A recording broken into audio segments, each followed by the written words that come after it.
Hello, everybody, and welcome back to the podcast. We still haven't come up with a name for it yet, but you know what? We're working on that. We'll get there eventually. Now, I would like to start off the show by reading out the memo that we received. This time, it's from the company that washes the windows. This is directly from the window washers, so I'm not exactly sure why it's. Let me just read it. This is what it says. It is written apparently hastily on the back of a notebook, and it just says, oh man, this is really hard to see. We are them that see, with clear vision and eyes uncluttered, documents and monsters, paperclips and phantoms, listen to our squeegee song and wait for our arrival. So that's from the window washers. And I gotta be honest, I'm not sure what I'm supposed to take away from that. It sounds like a little bit like a veiled threat. I'm not exactly sure. But I am joined today, once again, by Mackenzie from the PR department. Hi. And so I just want to start off this episode real quick with a bang. So basically, I've been on an underwater kick today. And I think I could trace it back. If you look at the terminal in front of you, if you look at the terminal in front of you, you'll see. I'll pull up the video, and the reason why I'm on an undersea kick today is because of one of my favorite memes of all time, which is just called "Get Rotated," in which a shark approaches a diver and starts chomping at him, and so the diver just takes the shark by the nose and just sort of flips him facing the ground. And the look on the shark's face is so amazing because the shark just sort of freezes because he can't go backwards because sharks can't swim backwards. So the diver just sort of redirects the shark and points him towards the ground. And it's one of the greatest meme formats. It's just called "Get Rotated, Idiot." And it's just I love it. So great. But anyways, that got me thinking about undersea stuff. I have more fear of the deep sea than I do of outer space. Because it's so much closer to us, and yet there is still so much unknown about it. That's a good point. That's actually a really good point. That's kind of one of the points that people bring up when like NASA announces a new space project. Like everybody wildly gestures silently to the ocean and how we still don't there's still 90% of it that's still undiscovered, and they're like, you are spending all this money on things that are beyond us when we have this soup right here. We haven't even reached the bottom of the bowl. But I think part of that is because we don't really want to know what's down there because it's so close to us. And the stuff that we have found is freaking scary. Or even with the Mariana Trench, which is deeper than Mount Everest is high, which is insane. Imagine if it's obviously impossible, but hypothetically, imagine draining the ocean, right? And you walk. People would be making road trips to the Mariana Trench. You see those videos of people they go hiking and they're dangling themselves from the sides of mountains, and everyone's like, oh my gosh, the white people are at it again, type of stuff. If we somehow found a way to drain the ocean, you know that people would be making day trips to the Mariana Trench just to dangle off the side. I specifically would go, one, I wouldn't even get within 10 feet of the edge. I would chuck a rock and just wait for it to hit the bottom. You bring a picnic. I think it would be a good time, but you just know that people would be like, oh, the deepest point in the world. I'm gonna dangle my phone over it.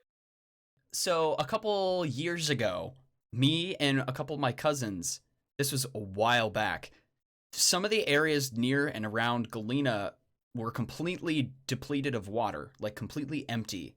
And we walked on the bottom, the riverbed. We walked on just hardened dirt that's normally entirely covered. And every 20 feet, there was some random object or keepsake or piece of junk. And that's such a smaller area. Imagine the ocean, how much crap there is, how many ships, how many archaeological Yeah. discoveries are just sitting there, like, and close to each other too. That's the crazy part. Yeah.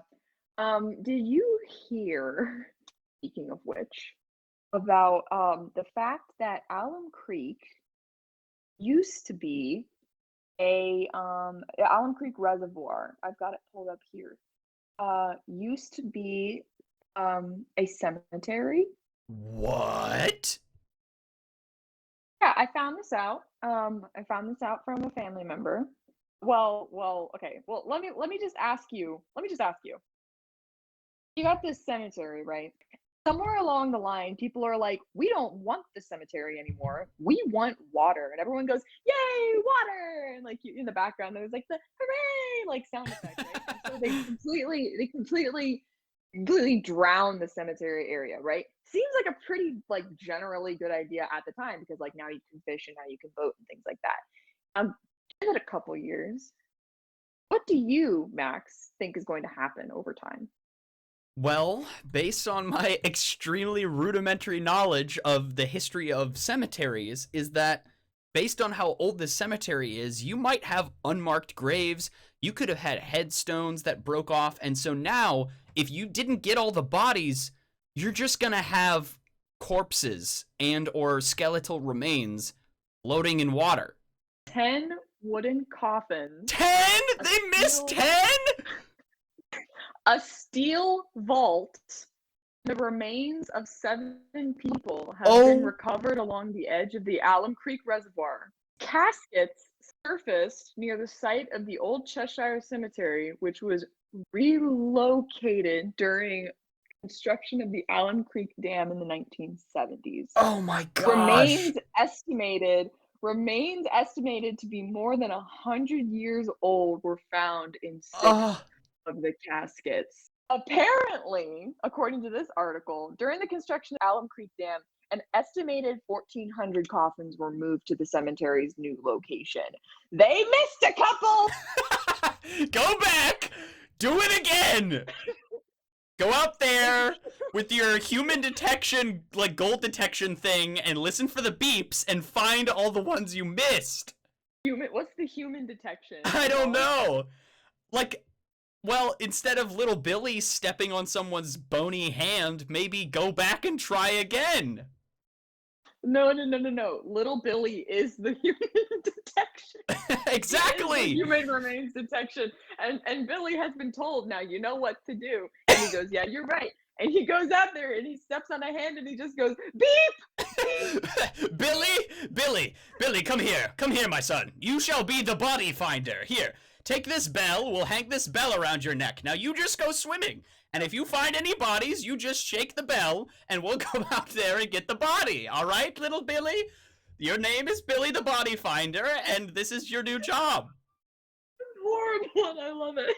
Imagine being named Billy the Body Finder. And you're like, I want to be a doctor when I grow up, and the whole family just sighs. Ugh.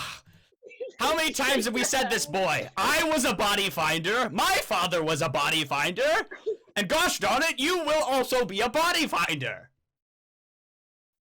That got me so much harder than it should have been. I'm so sorry. Okay, so Oh my devil's gosh. advocate. How many bodies were successfully moved? 1,400? I mean, it said 1,400. First of all, where was this freaking graveyard? That is a massive graveyard. Second of all, Yeah. not a bad KD. Probably could have worded that different, but not a bad KD. You know? Oh my gosh. From a PR standpoint, this could either be really, really bad or really, really good. Like obviously for Alum Creek, bad for PR that 7 coffins, a steel vault, and human remains have been floating to the surface. On the other hand, like what you just said, not a bad KD.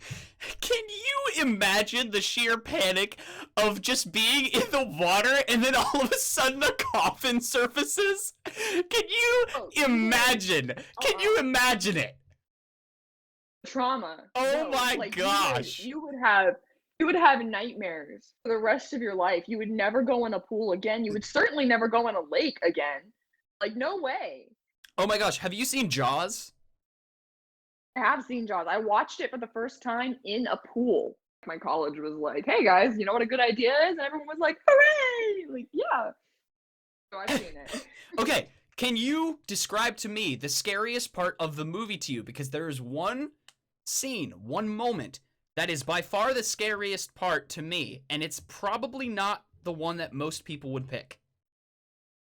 Um, okay, so it's been at this point, it's been 6 years since I've seen it. So isn't there a point where you know what? I think I'm mixing up Jaws and Jurassic Park. I think because I was gonna say, isn't there a part in Jaws where somebody gets their arm bitten off? So I mean, kind of. Okay. Quint loses a lot more than an arm. Um, Oh. there's one part in the movie that is by far scarier than anything else in the movie, and it has nothing to do with the shark.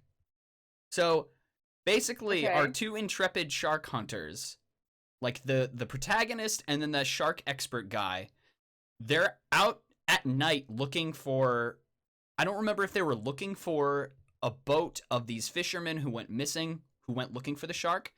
But basically, the shark expert guy goes diving at night to look for the shark or look for like the people of their abandoned boat.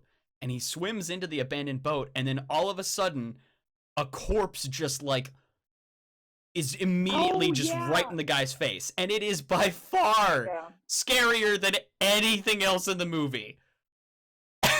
Yeah. I do remember this vaguely.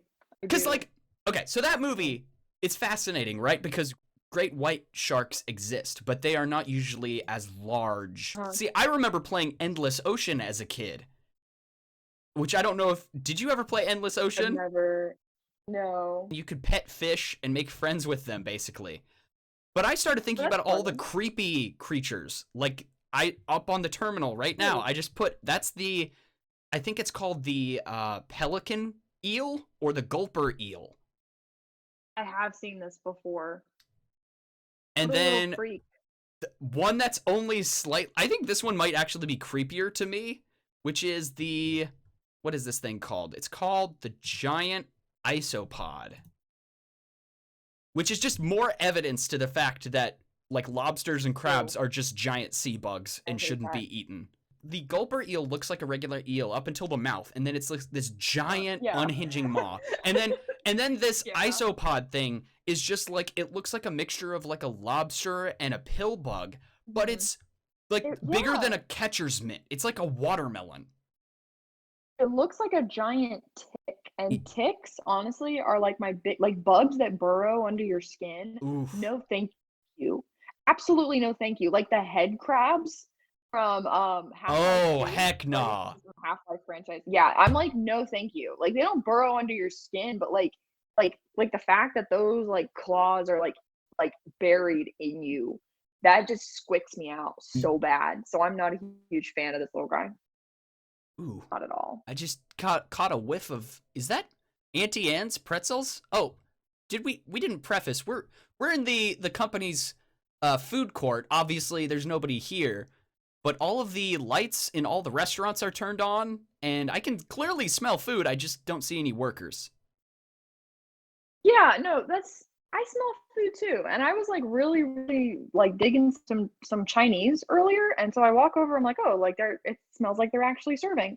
I kid you not, none of the machines are turned on.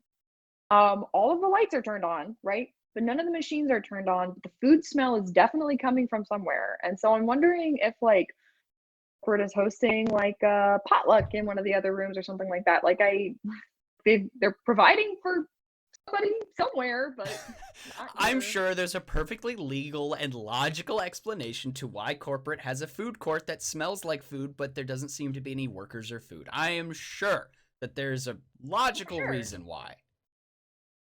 And that actually brings up a really great point, and I'm glad you said something. If you don't mind, I would like to quickly like clarify some of the things that may have been miscommunicated or misconstrued the last time I was on your show.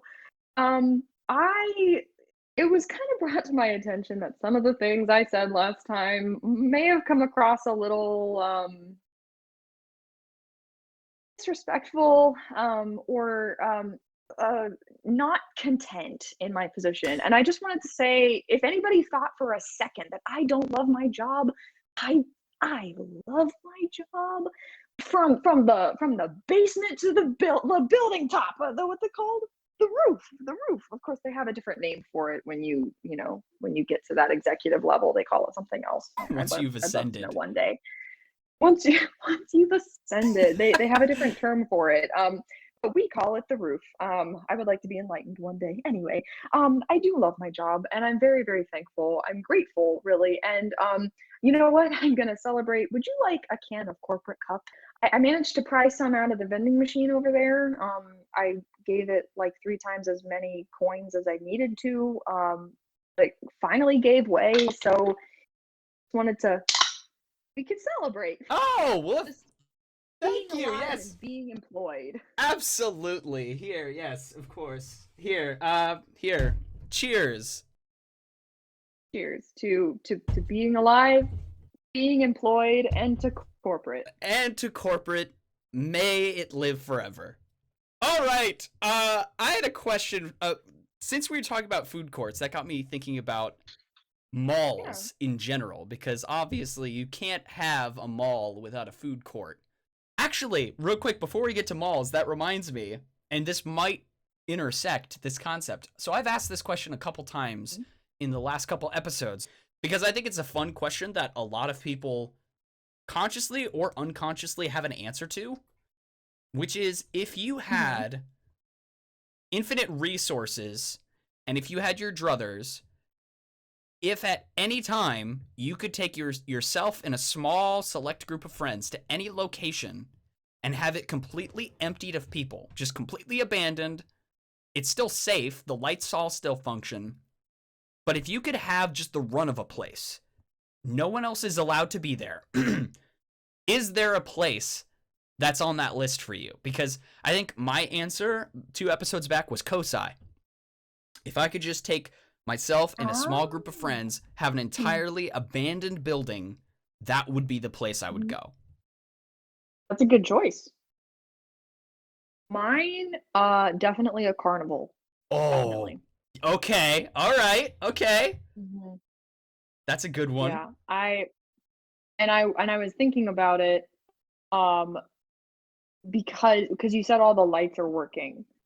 One, I think carnivals like it's very easy for like carnival aesthetic to creep me out beyond recovery, only because of like media I've consumed in the past that has like completely like scarred me mentally. Okay. Um, but I'm still a sucker for the aesthetic, like when it's charming and innocent, because the lights are beautiful, the music is jovial, like the smells, like I mean it's deep fried everything, but like specifically funnel cakes.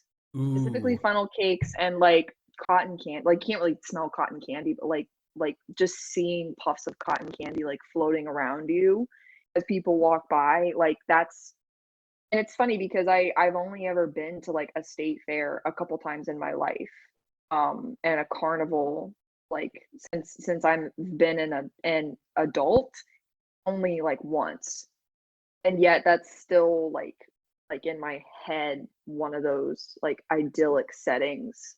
And I would love to have the run of the place without having to worry about like is my purse gonna get stolen? Right, right, right. Am I gonna like tick somebody off because I accidentally cut them in line? Like there's all kinds of like I mean very like creepy people hang out at carnivals. Like I just um whole place like completely cleared out and then just be there with a group of people that I trust and love. Like that would be a wonderful, wonderful all-nighter. So that's interesting. I just had a thought about like carnivals and circuses. Do you think maybe the Mhm. reason why it's such like a weird like why it's such a memorable thing. Like if you go to a carnival or a state fair, the reason why Mhm. it's so memorable or so fascinating is because it is a confluence of so many things make up what a carnival is. Like the word itself brings to mind so many different discrete, sometimes things that don't even feel like they should go together. But it's like one thing, one concept that is the sum total of a million strange and memorable parts. Mhm. Like, deep fried food and then roller coasters that are designed to make you puke. Yeah, or like yeah, or like looking at farm animals and like Mhm. a truck rally. Like that's so weird to have that in the same Yeah. area. And, like playing fun little games that are definitely rigged in the hopes that you'll win a plushie, like, in the middle of a field. You know, circuses, fairs, like, they need that big space, like, they're not it's not gonna be in a city unless there's a place in the city that's specifically set aside for things like that, like, otherwise, it's going to be out in the middle of a field somewhere, and so you venture out into this field, partake in all these silly little activities that like, what brings them all together is, like, wonder, I think. To me, carnival is wonder. To me, I think another aspect of it is the fact that it seemingly appears and disappears, right? Like that whole concept is so interesting because I've Yes, read fiction stories or horror stories that very much lean into the fact that the circus is there one day and gone the next. yes. And anything can Uh-huh. happen. Like creepy things can happen, but just in general, I think maybe it's a little bit like ice cream trucks where it's like it's special because it's not there 24/7 365. If it were there and you could Mhm. just go to the circus whenever, Oh, yeah, then I don't think it would yeah. be very special or interesting. But it's like it's the novelty to go. If I may, I would like to read the first, 3 sentences of my favorite book, The Night Circus by Erin Morgenstern. The circus arrives without warning. No announcements precede it, no paper notices on downtown posts and billboards, no mentions or advertisements in local newspapers. It is simply there when yesterday it was not. That's exactly what you're talking about. It Yes. just appears. Yeah, it's just there and then the next day it disappears without a trace. It's just gone. Like Yeah, there's some it's strange, it's like it was all amazing. just a fever dream. Like it never really happened. Mhm. Like you could, if you introduce somebody to a circus or a carnival who had never been to one before and they didn't know that it would be gone, can you imagine taking them back there the next day and everything's gone? And they're just like, it was all Yeah. here. And then you're like, I don't know what you're talking Uh-huh. about. I have no idea what you're talking about. This is You you gaslight the poor, like, circus this first-timer this is old so Billy the deeply. Body Finder's cornfield. I don't know what you're talking Oh, about. no! Billy the Body Finder is one of the attractions. Like, they pick fields that they intentionally know, like, have people buried in them. They're like, "Okay, Oh Billy, go no. on." How Oh horrifying. gosh, that sucks. Okay, malls. Yeah. Other places that suck. Malls. Um Other things that may very soon collapse and go away, much like the circus on the last day. What are your thoughts Mhm, about malls? Because, okay, so with my personality, I don't mhm, enjoy browsing unless it's like an mhm, antique shop. I don't like walking through stores knowing going into it, I'm not going to buy anything. I don't need anything. I don't want anything. And I'm just going to look at all this stuff that I'm not going to buy. But, like, here's the well, weird part, though. I don't entirely hate going to the mall with like friends or family, even if I don't get anything, just because being at the mall is like a weird experience, I guess. mhm, hmm. So, like, okay, to get to the bottom of this, why specifically do you enjoy browsing in antique stores? I think it's Or because do you there's know? there's an expectation when you go into a mall that you went there to buy something. even though I know that's not true, because a Okay. lot of people use it as like a social thing, right? It's being out with Yeah. other people, and there are certain stores that you want to hit because there are certain things that you want to buy. Like, I feel like lots of, I don't know. I don't know if most people go to the mall because they know that there's a store that they're going to buy something at, or if most people go not knowing if they're going to buy anything at all. I just, like, antique shops are different because I don't feel like there's an expectation for you to leave with a bunch of stuff. Hmm. Well, like malls are like monuments to almost binge-like consumerism. So Yeah. like what you said, like some like you go to a mall because you have a lot of stuff that you need to buy, right?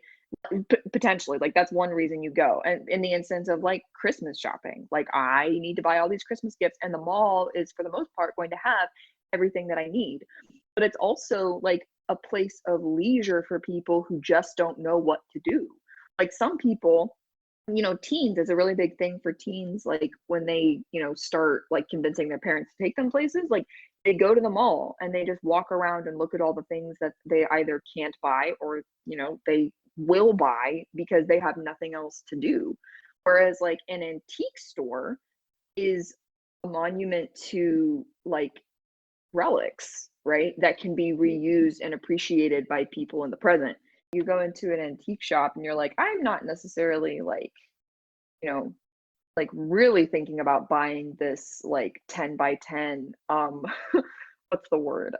Stained glass window because I have no place to put it. But like I'm here to be among things that once belonged to real people Hmm. that I know had at one point value, like deep value to somebody, a real person. Um, Whereas at the mall, like everything is shiny and new and it's beckoning and waiting for you to purchase it. But I don't feel like the things at an antique shop are beckoning. I think they're hanging out. They're Yeah. okay to be like frozen in time. This is like a monument to humanity. Like you're in a museum right now, and it just so happens that you can take things from this museum with you. Yeah. That's a great An visual. antique shop is literally just if you combine a museum and the gift shop together. I like that a lot, except I don't see a lot of like dinosaur figurines in antique shops. We should fix that. We should. We I don't know should. how. We should fix that. It is now time for everybody's favorite segment of the show. Guess that mascot.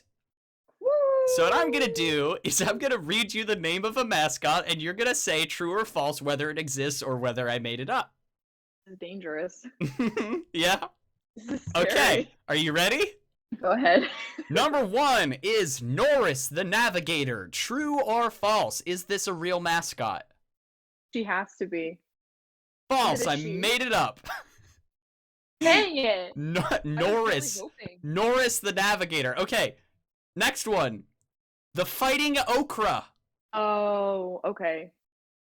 I feel like if you put fighting in front of anything, it has to be real. Ding, ding, 'Cause ding! it's You're like, I don't know. correct. The Fighting Yay! Okra, Delta State University. It's a giant vegetable with boxing gloves. Demon Deacon. Now this is where it gets dangerous. This is this is where it starts to get dangerous because I can see that being like almost like a propaganda mascot. Like beware of the demon deacon, like who makes his way into your Sunday schools. Like you got to be careful. I don't This is where it gets dangerous. I'm actually going to say false just to It mix it up. is real, and here's a picture of it. It's not at all what it sounds Why? like. It's just a creepy old man. Oh my gosh. Why does he look like it's Abraham Lincoln? It just looks like an old. It What just looks like is a. he doing? I don't know. What is, He's please explain. okay. So the mascot came from a 1923 write-up after Wake Forest beat rival school Trinity, now Duke University, when the editor of the paper referred to the football team as the Demon Deacons for their devilish play. Let's see. It's because Wake Forest used to be a biblical college, so it was like an insult to them. They used to be like a Bible college, and since they were so scrappy on the field, someone called them the Demon Deacons. Okay. Explain scrappy. Scrappy as in bad, or Good, scrappy like as wily, in, like devilish, like they're wily? Okay. yeah, they're Okay. like giving I us see. trouble. There's devils. Let's see. We have Blimey, the I missed- fighting oh, go ahead. lime. Oh my gosh. Please say that's real. It is false. I made it up. I'm so upset. It's beautiful. Blimey, the fighting lime. Yeah. Okay. Yeah. Next one is Big Red, the hilltopper. Um, Big Red is like, yeah, yeah.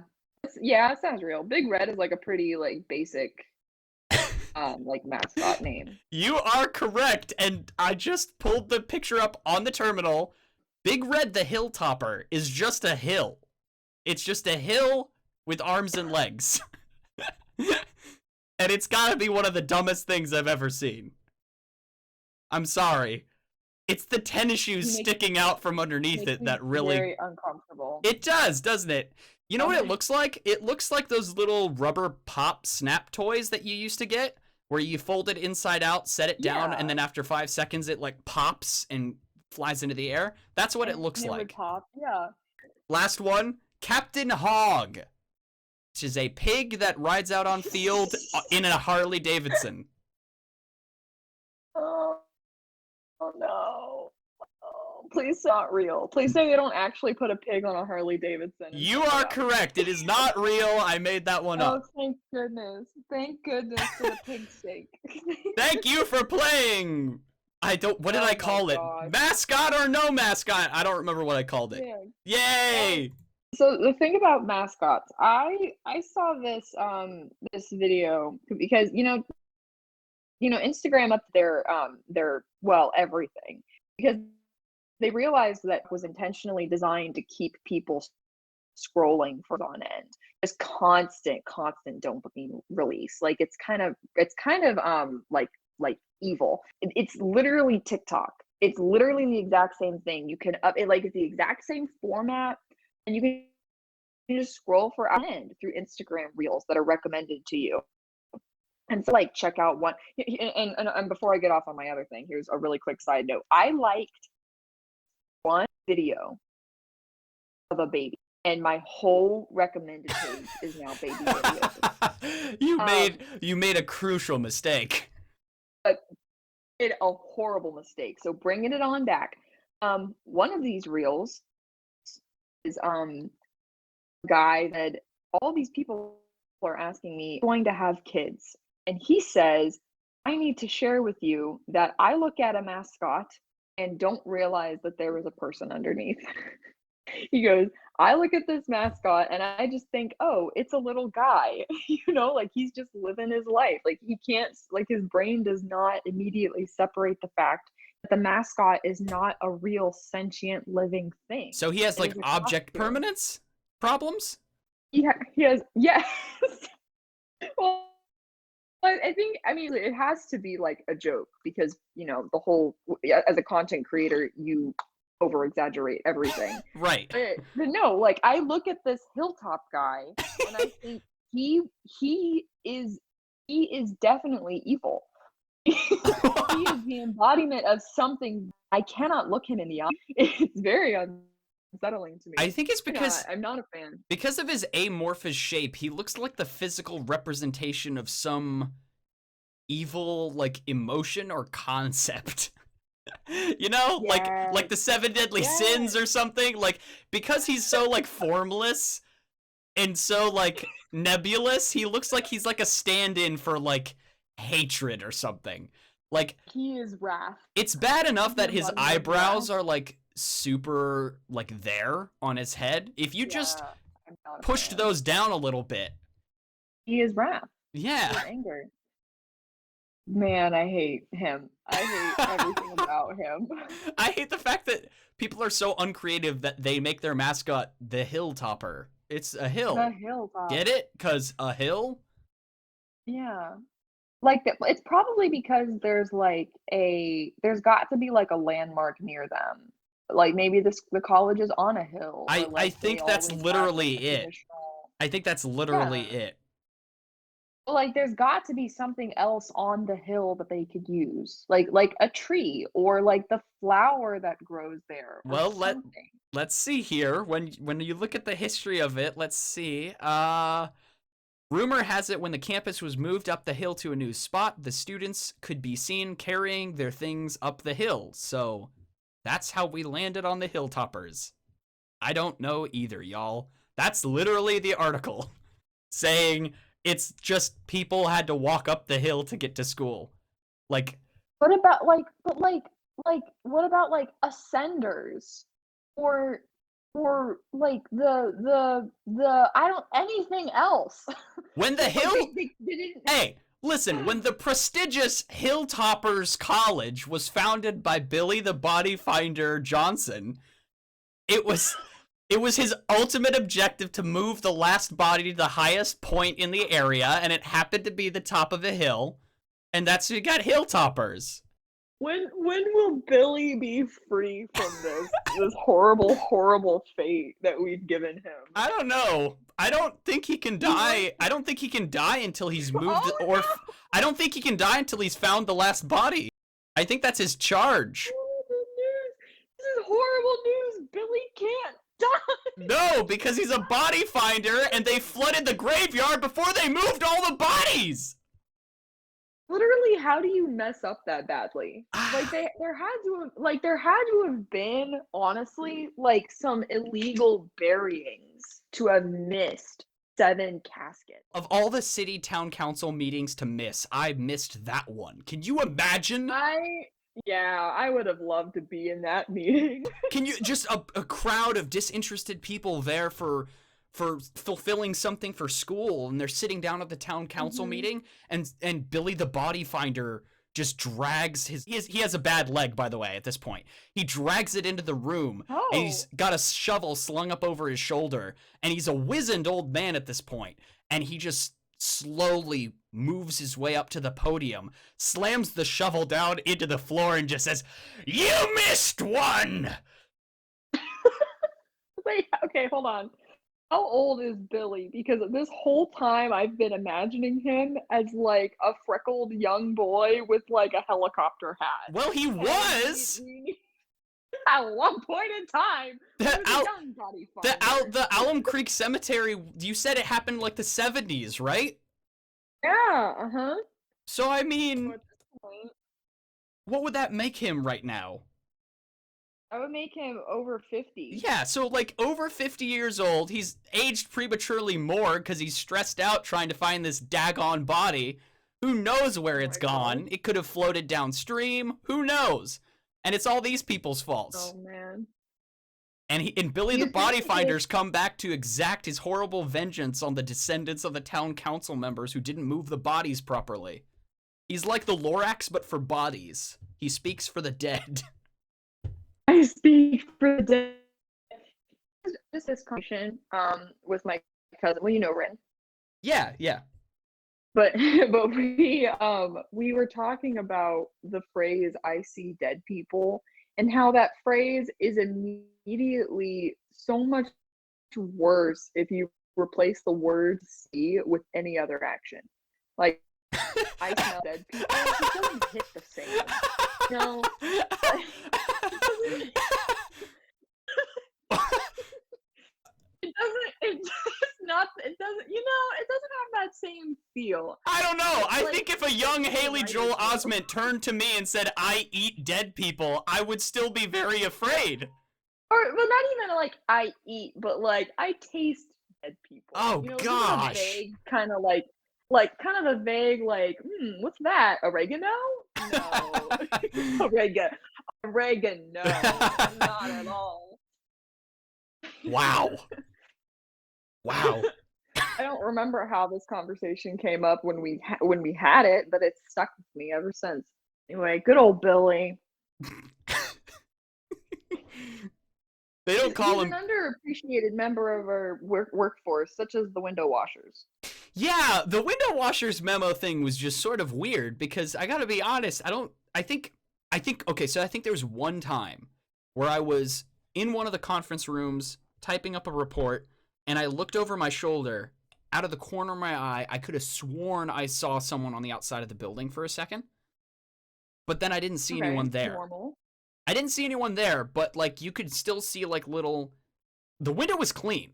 Like it was pretty filthy before. It was clean and then I just didn't see anyone there. It was weird.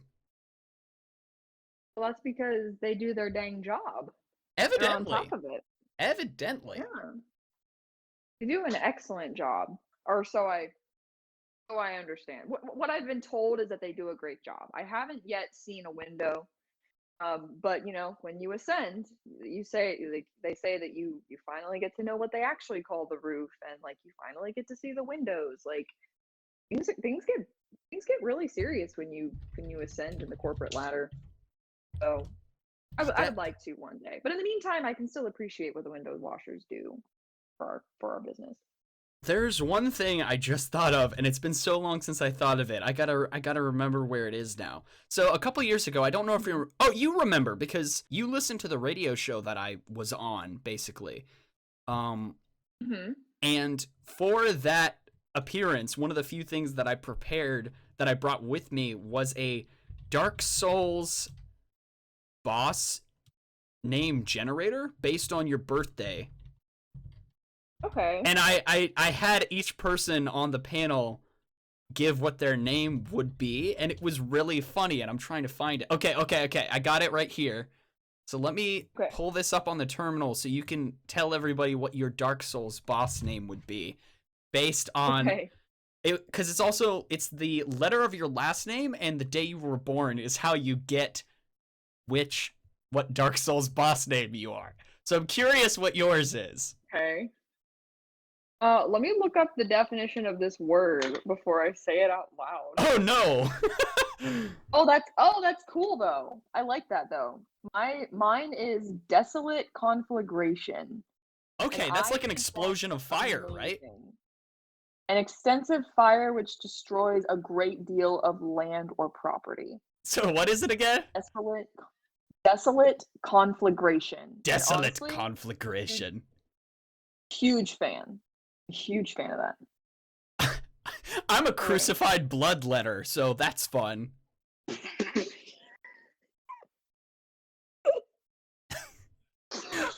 What a way to introduce yourself. Hi there, I'm Ron. I'm a crucified bloodletter. Oh my goodness, dude, that's so metal. I feel like anything. Let me try another one.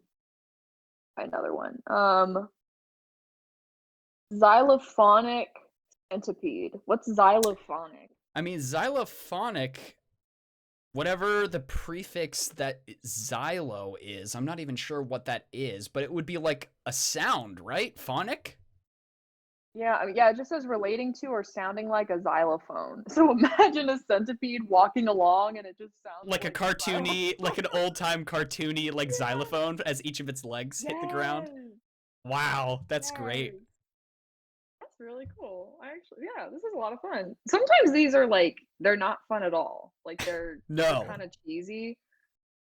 It's like see who like who are you gonna marry, or like what's the like where are you gonna live, things like that. But this is better. Yeah, I'd boss names rather are just I'd so rather much know cooler. I'd rather be a desolate conflagration than know 20 years ahead that I'm gonna marry somebody named Steven and live in a two-story house. Okay, This hold is on, much hold on, cooler. hold on, hold on, hold on.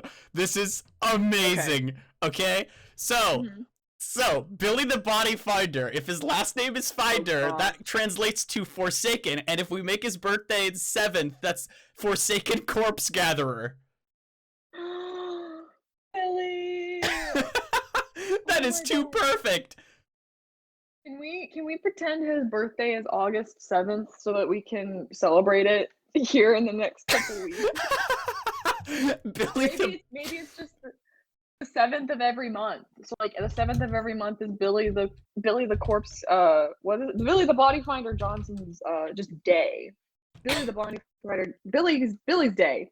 Body finding day. I just want to celebrate him. I feel like he deserves it. Let's see. Today's the 26th. Oh, I was just looking at like, Mm-hmm.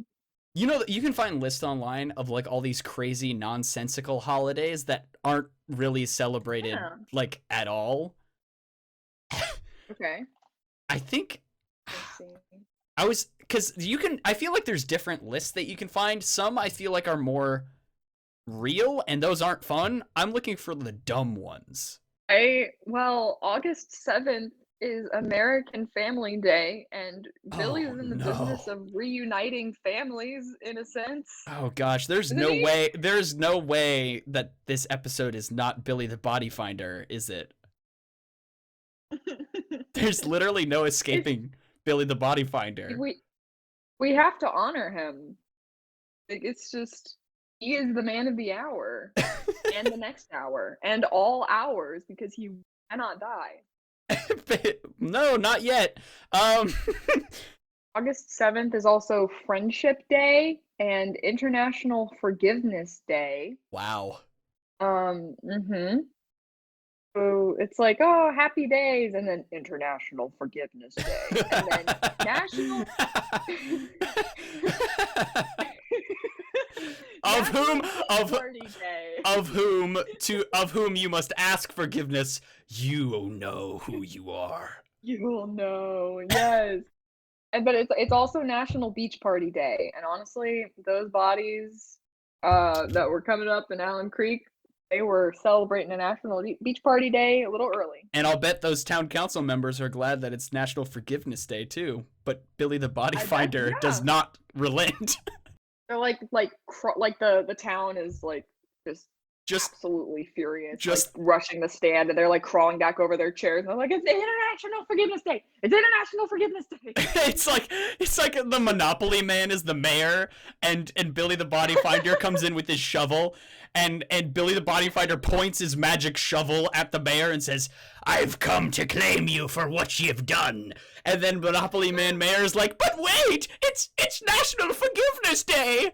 And then, like, the shovel stops glowing, and Billy gets this look on his face like, "Ah, fine, you've bested me today, but I'll be back again tomorrow." And then he just, like, drags his leg back out of the room, and, like, everyone just looks back at the mayor, who's, like, dabbing his forehead with a cloth, and he's like, "It's all right, everyone, everything's fine." It gives me the Highwayman vibes. Yeah. Close out. It's fun. I'll just keep going if you don't. Yeah, yes. Where he just he's just there at all the town council meetings, and anybody who asks, "Oh, that's Billy the Body Finder," and then people just move on about their business like he's a living town relic. Yeah. He's like, "Yeah, it's Billy the Body Finder. We don't know. He's been Yeah. here as long as I've been alive, and that's it. We don't know anything else." Yeah. Or like a log lady from Twin Peaks. They're like, "Who's the lady with the log?" "Oh, we call her the log lady." Our nation gets so up in arms about like statues and monuments and memorials. I'm looking forward to the next 1,000 years when people just sort of forget what certain monuments and statues meant or were for, and people just start making up stuff. Ah, yes, Brannigan the Wise, the man who saved us all from that alien invasion 500 years ago. You talk as if you're going to be there. Oh, in the next 1,000 years? I mean, undoubtedly. I can't wait for the next 1,000 years. I plan to live on through my art, actually. It's very serious. Well, you know what? You live on through your art, and Billy will definitely be there. Yes. Well, I think that's going to wrap it for this episode. Thank you so much for joining me, Mackenzie. I'm going to go try and see if I can't pry open the cash register and get myself some Auntie Anne's. Oh, I don't say that too loud. I will not be prying open the cash register, but I will try to get some Annie Ann's. Oh no, to force you misunderstand. To force my money in, because there's no worker, but I have to pay for it, right? I have to force the till open so I can cram my filthy green money in so I can get a filthy pretzel. That's very admirable of you. Thank you. And if you should find the exit, please. Just like, I don't know, like mark it with a piece of chalk or something. I don't know. Just it's whatever. It's fine. If you don't find it, it's fine. Anyways, that's gonna do it for this episode. Thank you guys so much for tuning in, and see you next time. Bye. Bye.